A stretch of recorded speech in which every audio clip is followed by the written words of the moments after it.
lari, tapi teman-temannya masih di belakang. Jadi dia lari sendirian. Dia lari nekat, habis saya usir itu dari warnet. Itu mobil emang lagi kencang-kencangnya, itu langsung dihantam sama mobil. Allahu Akbar. Itu dihantam mental ya, nggak sempat. Itu kurang lebih ada 5 sampai 7 mobil itu yang nabrak itu anak. Tapi di situ saya belum tahu tuh anak. Ya makin penasaran nih bapak-bapak nih. Emang nemu anak kecil di mana? Lah itu di depan itu deket JPO, pakai helm, pakai helm. Dia pakai helm. Bajunya warna apa? Bajunya warna merah. Jadi pas kejadian itu dia pakai baju warna merah.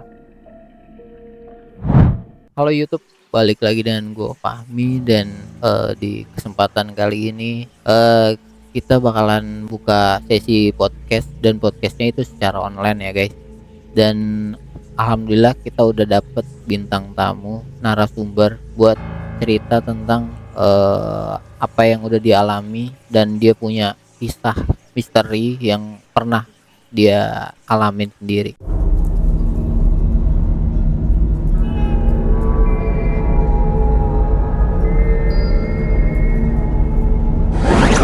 Oke, selamat malam Pak Gilang.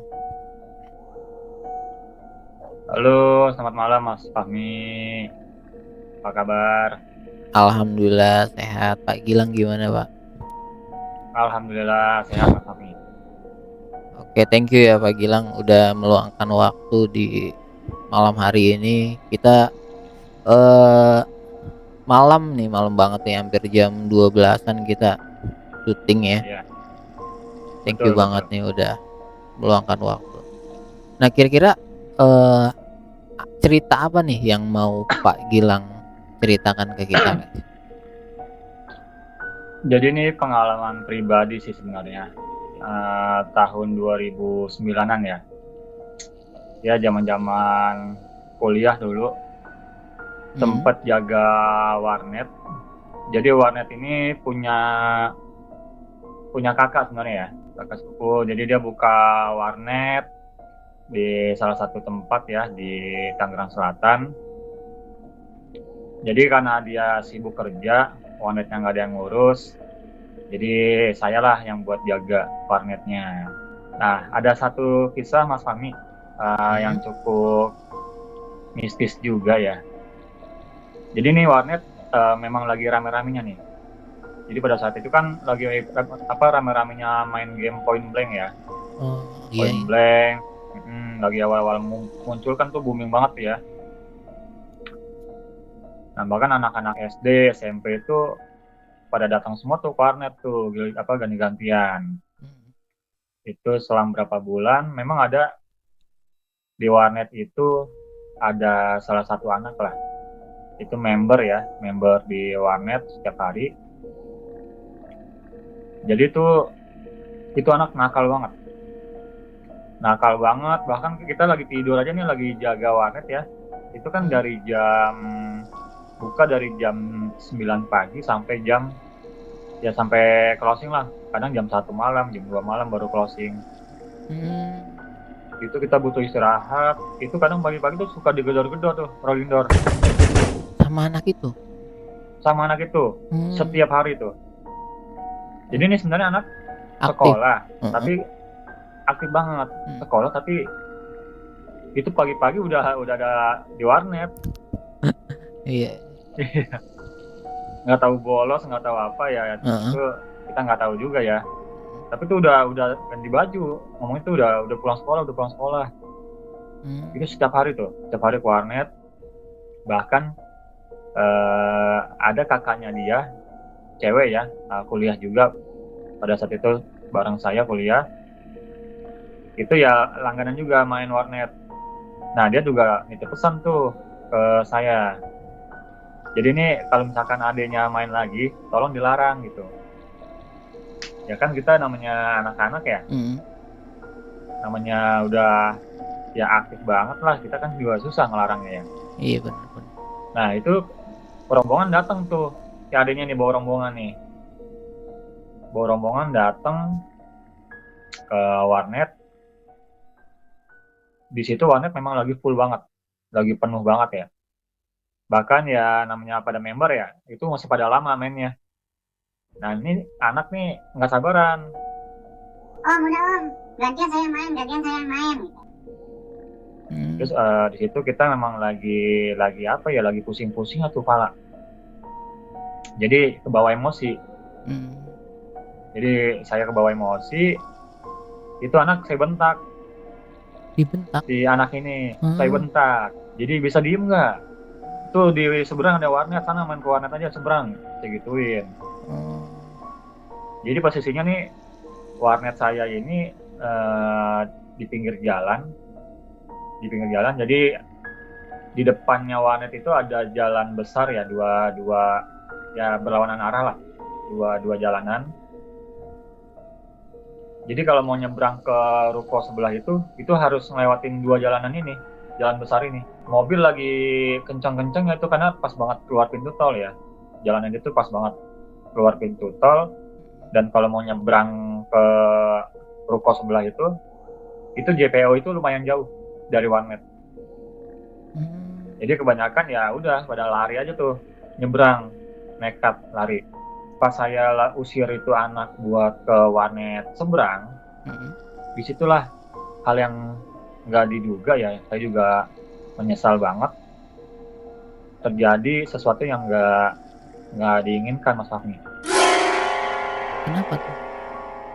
Jadi itu anak sebenarnya temen-temennya itu udah ngelarang, jangan nyebrang dulu, ini lagi rame gitu, jangan nyebrang dulu.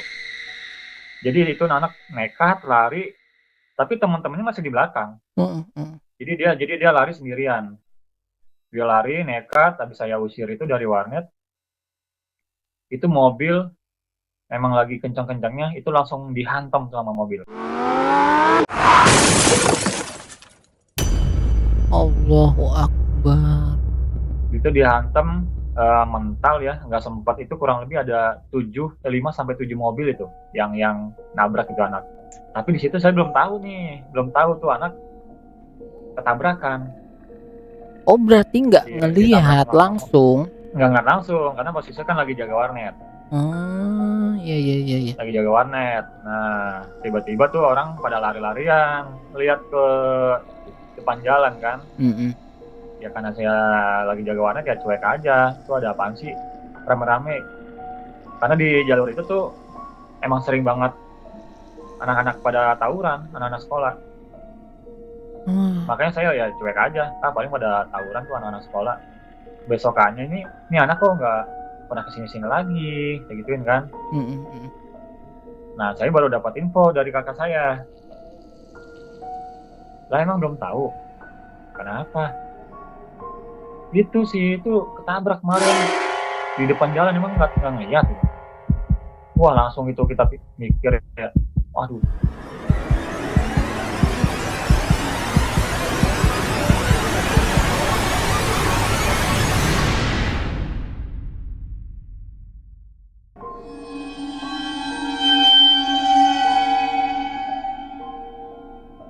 Kata abang tuh ya, kata kakak sepupu, itu dia mau main ke warnet seberang.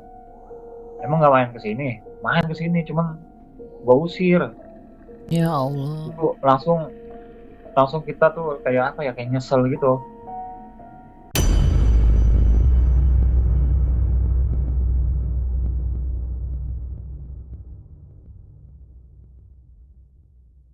Selama 1 minggu itu saya digangguin terus. Gimana tuh gangguinnya? Dapat gangguannya? Jadi kan saya tidur nih di warnet itu kan posisi sendiri ya. Biasalah kita pulang itu kan closing itu jam 12, kadang sampai jam 2 pagi. Yang anak-anak muda pada main ya. Pokoknya tuh malam itu hening banget, hening, sunyi, itu kayak beda banget suasananya. Sepi. Terus ruko-ruko sebelah juga udah pada tutup, saya doang yang buka. Jadi ya udah saya tutup aja tuh rolling door, tidur. Pada saat tidur itu saya posisi kan lagi tangan tuh di kepala gini ya tidurnya, Iya. megang apa di atas bantal lah. Iya. Ya tanpa saya nggak sadar tuh tangan saya yang di sebelah sebelah kanan itu ditarik ke belakang. Oh, iya iya iya iya. Coba. Berarti lagi begini Nah, tarik gitu. iya Terus? tangan tangan saya, tapi saya nggak ngelihat wujudnya, Hmm. cuma ngerasain gangguan aja. Oh, iya iya Itu iya. tangan saya ditarik, itu ya udah, karena saya takut ya, Mm-mm. itu rolling door warnet saya buka lagi. Iya iya iya. Saya, Bener. Masuk akal, saya, masuk saya akal. kira tuh, iya saya buka lagi rolling door warnet, saya kira tuh ada orang nongkrong kali gitu ya, Iya iya. buat nemenin saya di warnet gitu. Ternyata nggak ada orang, sepi. Justru malah makin serem juga ya. Malah iya, saya buka itu sepi, saya tutup lagi rolling doornya. Iya iya iya. Terus? Saya tutup lagi. Udah, saya baca-baca doa aja. Saya tidur lagi. Karena itu posisinya kan si anak itu main, tempat favorit dia kan pojok, di paling pojok tuh komputer. Saya ada 6 PC di situ. Mm-mm. Jadi dia PC terakhir itu tempat dia tuh nongkrong, tempat dia main. Tiba-tiba itu PC nyala, Mas Fahmi. Oh. Nyala, langsung layar itu ya lagi main game itu. Ih. Lagi ngebuka game itu, Point Blank itu. Eish. Di situ saya langsung merinding tuh, benar-benar saya nelpon kakak saya minta jemput pulang. Jemput. Gua takut di warnet gitu.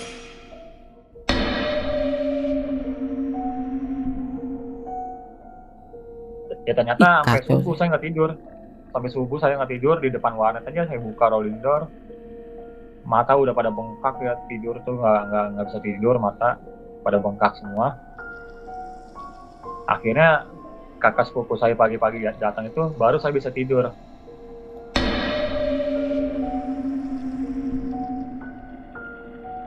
Nah hari keduanya saya ngajak teman saya, ngajak teman buat nginep di warnet. Kebetulan waktu itu dia baru lulus sekolah tuh, nganggur. Oh iya iya. Saya temenin warnet. Dia nanya tumben-tumbenan ngajak gue ke warnet. Udah nggak apa-apa, gue iseng sendirian di warnet. Saya nggak bilang sama teman saya itu kalau lagi saya digangguin itu sama anak itu. Ya Jadi takut juga mungkin ya kalau misalkan dikasih tahu ya. iya, betul. Makanya saya nggak cerita. Nah itu kan zaman-zamannya lagi Facebook lagi booming-boomingnya tuh dulu. Iya iya iya. 2009 itu. Udah saya tidur. Itu teman saya kasih main komputer paling pojok. Tempat yang itu juga. Tempat favorit itu anak itu. Makanya tuh teman saya pas lagi main komputer itu tiba-tiba tuh layar keganti sendiri. Gangguannya gitu. Cuman diganti power apa ini. Point Blank itu. Point Blank. Dia lagi buka Facebook tiba-tiba muncul Point Blank. Dia closing lagi muncul lagi Point Blank. Disangkanya error PC-nya. Pas pagi-pagi udah bangun tidur lah ya, dia baru cerita, itu komputer lu error tuh. Yang mana yang pojok? Kenapa emang? Itu masa buka-buka Point Blank mulu layarnya?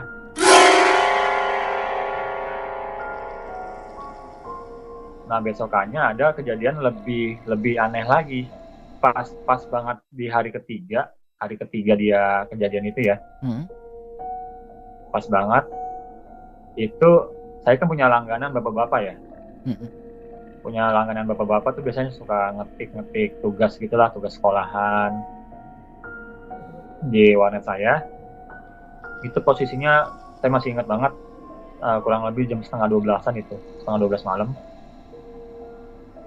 Itu supir angkot tepat di depan warnet saya. Supir angkot? Lagi berhenti supir angkot. Jadi supir angkot berhenti. Di pas pulang itu sama sama pelanggan saya tuh yang bapak-bapak itu. Kebetulan pelanggan saya ini tetangganya itu anak yang kecelakaan itu. Jadi dia tanya ke supir angkot, "Bang, ngapain bang? Jam segini masih narik aja." Begitu kan. Iya. Nah ini supir angkot ini bilang ke bapak ini, lagi nungguin anak kecil ngambil duit. Gitu. Heeh. Nah, anak kecil ngambil duit. Dia makin penasaran nih bapak-bapak nih. Heeh. Emang nemu anak kecil di mana? Lah itu di depan itu deket JPO, pakai helm. Dia pakai helm. Bajunya warna apaan? Bajunya warna merah. Jadi pas kejadian itu dia pakai baju warna merah. Jadi pas kecelakaan itu si anak itu ya. Jadi tuh memang kepalanya kan hancur, darah mulu. Jadi biar darahnya itu nggak ngalir terus, dipakein helm tuh sama tukang ojek. Jenazahnya dipakein helm. Jadi tuh supir angkot itu nungguin anak itu ternyata. Ditanya sama bapak-bapak itu pakai helm. Iya pakai helm pak, bajunya merah. Itu lagi ke dalam ngambil duit, katanya ntar kesini lagi. Langsung lah tuh bapak-bapak itu bilang ke supir angkot, "Abang tahu nggak? Itu anak udah meninggal." Wah langsung merinding itu supir angkot. Bukan supir angkot doang, saya juga merinding. Iya. Orang saya di depan warnet dengar itu bapak-bapak bilang gitu. Udah disuruh pulang lah si supir angkot, udah abang pulang aja, nggak bakal balik tuh anak. Gituin. Langsung lah itu si supir angkot ya sambil gemeteran, udah balik langsung ke ini pangkalan lagi. Nah bapak-bapak itu balik lagi ke warnet saya. Hah? Buat ngambil itu printan itu, kan dia lagi ngeprint. Oh juga. iya. Nah itu saya dengerin cerita dia begitu, saya juga ikutan merinding jadinya. Nah pokoknya tuh setiap hari tuh ya saya digangguin terus di warnet. Selama 7 hari itu. Selama 7 hari itu nggak berhenti tuh monitor yang ada di pojok nyala terus. Berarti emang bener ya kalau misalkan orang baru meninggal tuh selama 7 hari tuh mungkin memang belum dibawa ke alam sana gitu ya. Seminggu saya digangguin terus. Pokoknya seminggu itu saya jarang banget tidur tenang itu. Ya karena saya juga merasa bersalah ya ngusir tuh anak gitu. Iya, jadi kayak merasa jadi andil kalau dia yang ini kecelakaan itu karena kita gitu ya. Padahal ya namanya umur ya kan, sebenarnya emang udah ada yang ngatur itu kejadiannya begitu. Tapi boleh nggak sih? Kan ini kan usaha milik keluarga ya. Kalau misalkan ditutup sementara dulu gitu gimana? Dari ketimbang digangguin terus gitu. Karena posisinya kan kita itu ngontrak di situ sih, ngontrak ruko ya. Oh iya. Jadi ya kalau kita nggak ada operasional nggak jalan ya bingung juga kitanya juga. Iya benar. Ada nggak sih kepikiran buat kan itu kan digangguin terus ya, kepikiran buat kayak manggil orang pinter atau manggil ustadz atau dibacain yasin di sekitar gitu? Belum kepikiran. Jadi akhirnya ya itu saya bawa, kadang saya pulang itu saya bawa ke rumah itu bawa surat yasin, buku yasin gitu, buku tahlil saya bawa ke warnet. Kadang ya kalau lagi nggak tenang itu saya baca yasin, ayat kursi macam sambil zikiran. Itu ya itu buat nenangin pas kita tidur doang sih sebenarnya. Iya benar. Setidaknya kita jadi tenang gitu setelah baca itu. Nah tapi tuh teror itu anak nggak berhenti di situ aja. Jadi habis dari warnet saya itu ke tiap-tiap kampung yang ada di rumah dia tuh, tetangganya. Iya. Jadi setiap tetangga itu selalu diketok pintunya, diketok-ketok pintunya. Serem banget. Iya, tiap-tiap kampung itu ya di teror itu anak itu. Jadi kayak apa ya? Makanya itu warnet saya yang tadinya rame banget ya 24 jam itu rame terus. Ya tiba-tiba sepi kayak gitu aja, sepi, sunyi, benar-benar kayak di kampung-kampung gitu ya. Habis maghrib tuh pada nggak ada yang keluar. Iya, udah kena ini suges dari itu, dari gangguan-gangguan itu, jadi ya nggak pada berani Iya, tentunya. betul. Iya, wah serem parah sih itu. Tapi ya emang ada ininya juga ya, ada kita bisa ngambil pelajaran juga ya. Kadang Betul, betul. pelajaran dari cerita ini tuh kayaknya apa ya, kenakalan anak emang udah biasa, wajar, tapi ya nggak bikin kita untuk membenci sosoknya gitu karena Betul. kenakalan itu. Nah, dan kalau misalkan kayak takdir gitu, takdir si anak sudah nggak ada, itu bukan karena kita memang kuasanya Tuhan aja, memang udah ditakdirkan begitu.